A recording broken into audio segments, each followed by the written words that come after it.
pagpapatayo ng footbridge sa bayan ng Maldan na resulta ng bayanihan.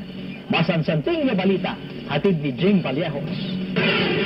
Sa larawang ito makikita ang tulay na yari sa kawayan na pinagtsatsagaan ng mga magsasaka sa barangay Inlambo, Maldan, Pangasinan.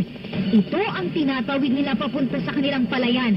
Mano-mano na ang pagbibitbit ng palay kapag panahon ng anihan.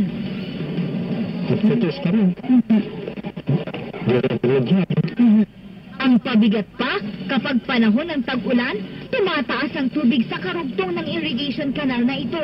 Kaya naman laking tuwa nila nang mabigyang katuparan ng hiling na magkaroon ng footbridge. Dihadaanan ng mga magsasaka sa pagbuhat ng palay, ganun sa mga tiglig, ganun. Mahigit 300 mga magsasaka dito ang matutulungan ng konkretong tulay. Mahigit 40,000 piso ang inipon ng samahan ng mga NGO mula sa Maldan para maipaayos ito. Mismo ang mga residente na rin ang nagbayanihan para agad matapos. Nung lumapit sila sa aming founder noong December, agad-agad po na nag-decide sila na magre-raise ng funds. Nakalikom kami ng pondo para panggawa po nun. Dahil sa footbridge, mas mapapadali na raw ang trabaho ng mga magsasaka. Patunay na walang imposible sa hangaring maganda at kung nagkakaisa. Jing Vallejos, Patrol ng Pilipino.